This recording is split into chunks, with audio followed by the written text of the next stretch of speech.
Israel और America के बीच बढ़ते तनाव और युद्ध जैसे हालात ने पूरी दुनिया का ईंधन सप्लाई चेन जो है उसको हिलाकर रख दिया है और इसका असर अब भारत जैसे देशों में भी महसूस होने लगा है, जहां एलपीजी यानी रसोई गैस की बढ़ती कीमतें और किल्लत की खबरें आम लोगों की चिंता बढ़ा रही है। सोचिए, जब घर की रसोई से लेकर होटल, ढाबे और छोटे बिजनेस तक गैस पर निर्भर हो, तब अगर गैस महंगी हो जाए या कम मिलने लगे तो सबसे ज्यादा असर किस पर पड़ेगा? सीधा आम आदमी की जेब पर।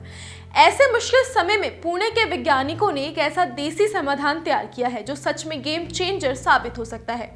पुणे स्थित CSIR नेशनल केमिकल लेबोरेटरी यानी NCL के वैज्ञानिकों ने डाईमिथाइल ईथर यानी DME गैस तैयार की है, जिसे LPG का सस्ता, असरदार और स्वदेशी विकल्प माना जा रहा है। खास बात यह है कि DME कोई सिर्फ लैब में बनी थ्योरी नहीं है, बल्कि इस पर करीब 20 साल तक रिसर्च की गई है और अब एक पायलट प्रोजेक्ट के तहत रोजाना लगभग 250 किलो गैस का उत्पादन भी किया जा रहा है। यानी बात अब सिर्फ आइडिया की नहीं बल्कि असली इस्तेमाल की तरफ बढ़ चुकी है। DME के बारे में सबसे दिलचस्प बात यह है कि इसके गुण LPG से काफी मिलते जुलते हैं। ये गैस भी LPG की तरह जलती है, सुरक्षित मानी जाती है और सबसे बड़ी राहत की बात, इसे इस्तेमाल करने के लिए घर के चूल्हे, सिलेंडर या किचन सिस्टम में किसी बड़े बदलाव की जरूरत नहीं पड़ेगी। यानी अगर ये बड़े स्तर पर बाजार में आती है तो लोगों को नया सिस्टम लगाने या अलग खर्च करने की परेशानी नहीं होगी। अब जरा आर्थिक पहलू भी समझिए। भारत अपनी जरूरत की LPG का बड़ा हिस्सा विदेशों से मांगता है और इसके लिए भारी विदेशी मुद्रा खर्च होती है।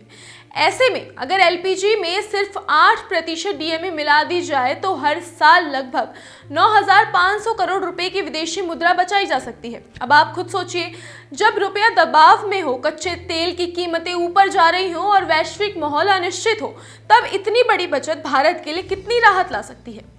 यही वजह है कि इसे सिर्फ गैस का विकल्प नहीं बल्कि ऊर्जा के मामले में आत्मनिर्भर भारत की तरफ बड़ा कदम माना जा रहा है। DME की एक और बड़ी ताकत इसकी लागत है। वैज्ञानिकों के मुताबिक इसे भारत में उपलब्ध कोयले या बायोमास यानी जैविक कचरे से तैयार किया जा सकता है। इसका मतलब साफ है कि इसके लिए हमें पूरी तरह विदेशों पर निर्भर नहीं रहना पड़ेगा। घरेलू संसाधनों से बनने की वजह से इसकी लागत LPG के मुकाबले कम पड़ सकती है और अगर उत्पादन बड़े स्तर पर शुरू हुआ तो इसका फायदा सीधे आम उपभोक्ता की जेब तक पहुंच सकता है। अभी रिसर्च में LPG के साथ 20% तक DME मिलाकर इस्तेमाल करने की सफलता मिली है, लेकिन शुरुआत 8% बिल्डिंग से करने की तैयारी बताई जा रही है। यानी पहले छोटे स्तर पर शुरुआत होगी और फिर आगे से बढ़ाया जा सकता है। अब बात पर्यावरण की करें तो यहाँ भी DME उम्मीद जगाती है। ये गैस LPG के मुकाबले कम प्रदूषण फैलाती है और जलने पर हानिकारक कणों का उत्सर्जन काफी कम होता है। ऐसे समय में जब पूरी दुनिया क्लीन एनर्जी, नेट जीरो और कम प्रदूषण वाले ईंधन की बात कर रही है, तब भारत का ये देसी विकल्प काफी मजबूत नजर आता है। मतलब ये सिर्फ सस्ता ही नहीं बल्कि साफ सुथरा ईंधन भी हो सकता है। यही वजह है कि DME को एक साथ 3 फायदे देने वाला विकल्प माना जा रहा है। पहला, जेब के लिए फायदेमंद, देश के लिए फायदेमंद और पर्यावरण के लिए भी अच्छा। हालांकि अभी ये तकनीक शुरुआती स्तर पर है और आम लोगों तक पहुंचने में थोड़ा समय लग सकता है, लेकिन पायलट प्रोजेक्ट की सफलता ने उम्मीद जरूर जगा दी है। अब असली जरूरत है कि बड़ी औद्योगिक कंपनियां इसे अपनाएं, सरकार नीति स्तर पर मदद करे और इसे लैब से निकाल कर बाजार तक पहुंचाया जाए। अगर ऐसा होता है तो आने वाले समय में भारत LPG पर अपनी निर्भरता काफी हद तक कम कर सकता है। तो सवाल ये है कि क्या DME गैस सच में भविष्य की रसोई गैस बन सकती है?